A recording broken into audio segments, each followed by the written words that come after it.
Okay, so we just finished leaving corporate America, and if you saw that video, I'm sure it kind of gave you an idea of how powerful this program is. You know, Brett, when you and I are discussing, you know, whether it be clients or different people that email in, you know, we're always discussing as far as it's always a story for so many people. Talk to me about that a little bit more. Sure, I'd love to. Well, everything in the universe is language.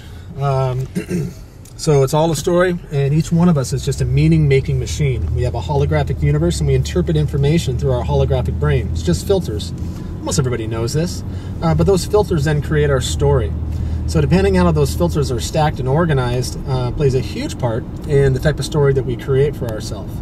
And regardless of the story we'd like to have, oftentimes those stories create beliefs, or those filters rather create beliefs that make it pretty tough to have the feelings we want to have about new possibilities and new stories. So how we apply this information is with the understanding that all stories are based on how frequently we hear them. So if we hear in our own self-talk day after day after day that we need to pay rent at the end of the month, that becomes the dominant story.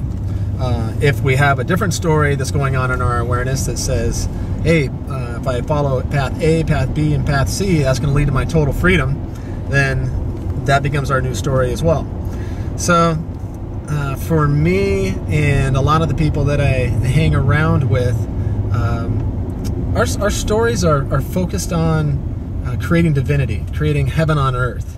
And we recognize that the more people that we can enroll into this story, the sooner that possibility and probability can be amplified and experienced in our reality.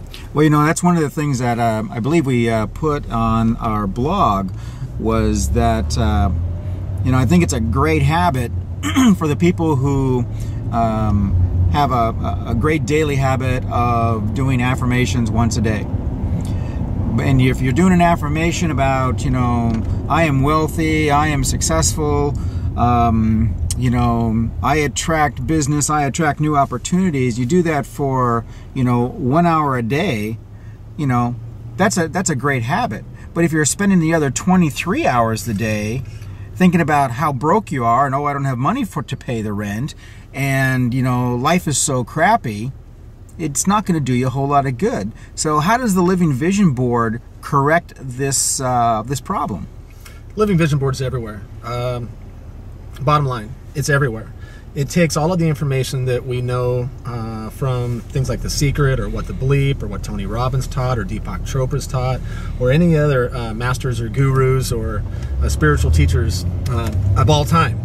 And it applies it all into one simple system that continues to reinforce, again, it's the opportunity and the brilliance of each individual, and based on that individual's choices, what they want to experience in their life.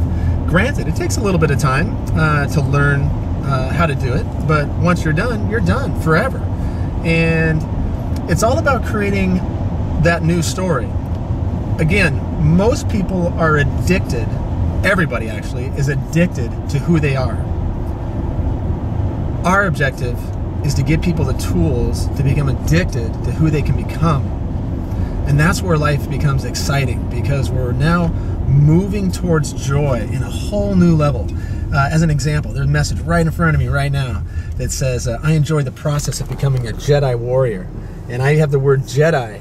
The message is actually over that way, but the word Jedi to me is an acronym. It's justice, enlightenment, and discipline, integrity.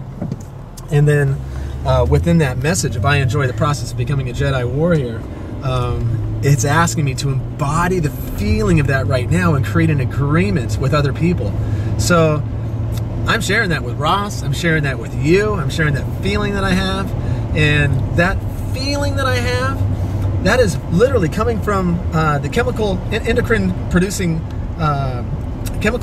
glands in my body called the endocrine system. Both hands on the wheel, please. He gets excited when he talks about this stuff.